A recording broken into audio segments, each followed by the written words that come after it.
Give me the tea. What's the drama? What's happening in your life? I want to know. I'm bored. Okay, so like I can't believe I'm gonna tell you this, but I don't have any followers on this account, so it's probably not gonna go anywhere anyways. So it all started 19 and a half years ago. Um, almost 20 now. My biological father and my mom had split up, and he was with this girl named Rebecca, and together they had a child. Well, my dad is a piece of shit, and him and Rebecca broke up. Well, me and my little brother were getting older, and Rebecca didn't want my little brother to know that I was his brother. So she asked my mom if I could say that he was my cousin, and my mom was like, "No, I'm not doing that." My mom's like that. My mom was like me. Like she's like, "No, I'm not fucking doing that. That's stupid." And then she was like, "Okay, well, I guess then they can't see each other anymore." So me and my long lost little brother, we were estranged for 19 years. Fast forward to last October, I happened to come across his TikTok, and I reached out to him, and we clicked instantly. Like, we are the exact same person, which is a problem because I fucking hate myself. And so, like, I didn't realize that I would hate the second version of me too. And I was living in Tennessee, and I met him, and I was like, you know what I'm gonna do? I'm gonna pack up everything and I'm gonna move back to California, and my grandparents are gonna let me move in there to their house because I found my long lost little brother, something that took everybody else 19 years to do. Nobody was even looking for him. I was looking for him. I started my whole entire social media back when I was 8 years old on MySpace to look for my little brother. And then along the road, after all these years, like, it wasn't such an intense search anymore. But, I always had in the back of my mind, if I found my little brother, like, that would be really cool. So I did find him, right? And I packed up all my stuff in Tennessee and I went to California. Well, I don't know if I was just delusional and completely forgot the relationship that I had with my grandparents. They basically raised me. They're like my parents. My parents are kind of like my kids type beat. And they were not having it. They were like, "No, you cannot live here. I give my grandma high blood pressure, apparently. We're just Italian and we get in arguments, and she just doesn't embrace her Italian heritage, so she doesn't like to argue because she says it gives her high blood pressure, besides the point." So I went to the garage to get me and my little brother some water bottles, and apparently while I was in the garage, my grandparents had told him, they said, "Hey, um, Robert cannot stay here, but if you need a place to go, you are more than welcome with open arms." And I was like, "What the fuck? You don't even know this kid. Like, first of all, he could be a thief. He could be a drug addict. Like, we don't even know this kid. You guys know me. I'm the only grandkid that my grandparents have that, like, literally would drop everything I'm doing to mow my grandparents' lawn for them, would drop everything I'm doing to help my grandpa, like, hang Christmas lights, whatever." So, anyways, my brother was like, "No, you guys are fucking fake as fuck.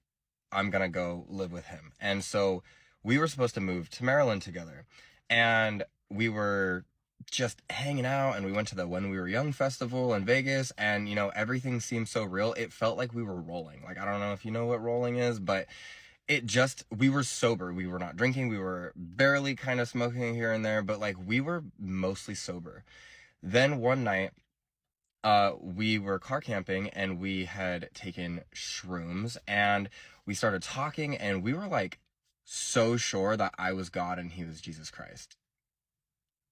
I That's all I'm gonna say about that. And we just, we thought that we, like, literally, we thought we were doing something, right? And we started building all these like crazy delusions, like how we're gonna save the world, and it was it was mind-boggling for a sober person. Like, I'm thinking about this now, stone cold sober, thinking about how stone cold sober I was back then, and I was like, what the fuck? Like, what were we on? So fast forward a week later, and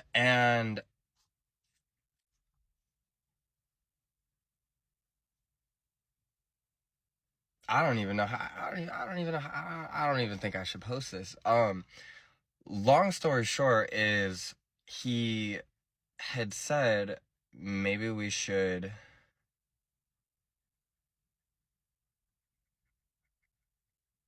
be together, and I was like, what the fuck?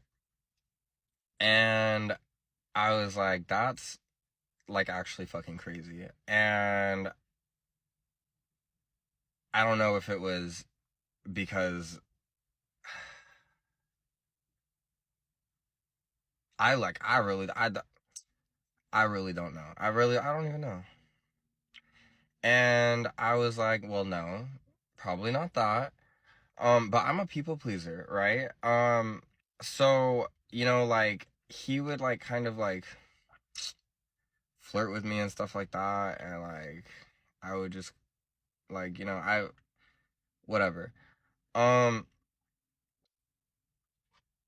One thing led to another, and I hooked up with my little brother, and that shit turned me straight. Let me tell you, I had questioned my sexuality my whole entire life.